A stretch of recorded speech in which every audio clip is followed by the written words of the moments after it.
Doing some information has been sent to me recently, some links to some different things, and I just wanted to share with you what I've been sent, what I found, and some of the coincidental timing of some of this stuff. So here you have the March 2013 watch listing guidance. If you are somebody that's seen my channel before, you hear me talk about watch lists and that I'm possibly on a watch list. Most likely, I'd be willing to bet my life on it that I am, but just say possibly. Uh, Millions of people are on watch lists not because they are terrorists, but because they are free thinkers. They are journalists, investigators, whistleblowers, etc., and they are a threat to corrupt, weaponized organizations. So this is the watch listing guidance. And notice, oh, let's see here. Oh, wow. Maybe I shouldn't have opened that up all the way. Here. Close that out. And let's go to the. I just want you to see who signed this. This is not going to be a long video because I just want to show the similarities and then people can, or the coincidental timing of a lot of this stuff, and then people can do some of their own research. So let's just look at who signed this watch listing document here. If I can get to the signatures, here we go. All right, so here's Robert M. Gates, Secretary of Defense. Henry M. Paulson Jr., Secretary of the Treasury. This is Michael Hayden. You can barely read it, but this is Michael Hayden, Central Intelligence Agency. He was a general in the Air Force, and he's the guy that scrapped Bill Binney's Thin Thread program, which is a non-intrusive terrorist tracking piece of software that Bill Binney created, who was the technical director of the NSA. Wow, all of a sudden my phone's just going off here. Okay, so who else signed this? Condoleezza Rice, Secretary of State.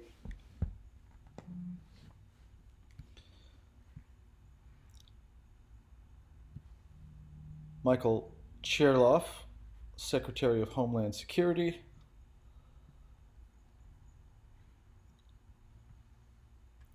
John Scott Redd, Director of National Counterterrorism Center. John D. Negroponte, Director of National Intelligence. Richard S. Kopel, Acting Director, Terrorist Screening Center. Oh, look at that one. Robert S. Mueller, III, Director, Federal Bureau of Investigation, former director. Alberto R. Gonzalez, Attorney General. And there's some other names on there. So, all right, so this is the watch listing guidance that was updated in 2013. The last time it was updated before that was 2010. Okay, so now, maybe I should have started with this one, but anyway. So, number of mass shootings in the United States by year 1966 to June 2015. So in 2012, Obama modernizes the Smith, in quotes, the Smith-Mundt Act of 1948 and hereby legalizes domestic propaganda, allowing the U.S. government to pass off staged drills as real in the mainstream media. Almost overnight, mass shootings skyrocket. Imagine that. So if we've had a law since 1948 that says that using domestic propaganda is illegal, and that law is changed in 2012 by basically a CIA asset, domestic terrorist, why would that law be changed in 2012? And then as soon as it's changed, these mass shootings skyrocket. We see them everywhere. Okay, so I want to show you something else here that just happens to have happened right around 2012. Okay, so Why did why George Soros waited so long to donate 1 million to help Obama? So billionaire George Soros is giving 1 million to a Democratic super political action committee. Soros also gave another 500,000 to two congressional super PACs. Why did George Soros wait so long? Why did he do it in the first place? So this is September 28, 2012 by Jack Gillum. That last name sounds familiar. Where have we heard that last name, Gillum? Okay, so anyway, liberal billionaire George Soros is giving $1 million to a super political action committee backing President Barack Obama. Soros also gave another 500,000 to two congressional super PACs, House Majority PAC and Majority PAC.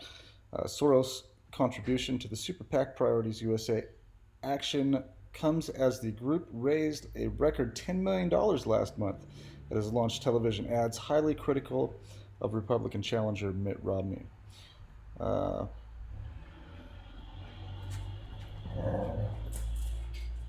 Man, it was so nice and quiet before I started this video.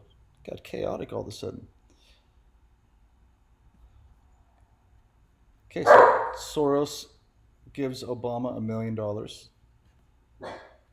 September 28, 2012. What also happens right around the same time? The BRAIN Initiative by President Obama at the time was signed.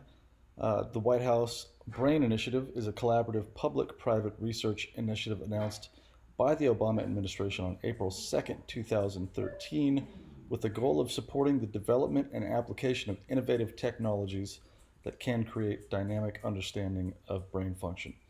So all about the same time, it looks like a bunch of systems were put in place, a bunch of things were signed, a bunch of things were changed that would facilitate the complete weaponization and control of our systems in the United States and our people through psychological operations, through technology, uh, and through weaponized systems. So go ahead and use that information that I just gave you to do a little bit of research and think about what the odds are that this social engineering these social engineering type programs and people that were funding the people that were signing this stuff all seem to be connected and are the ones that we're hoping are indicted soon. At least I'm hoping they're indicted soon. All right. Thanks for watching. Have a great day.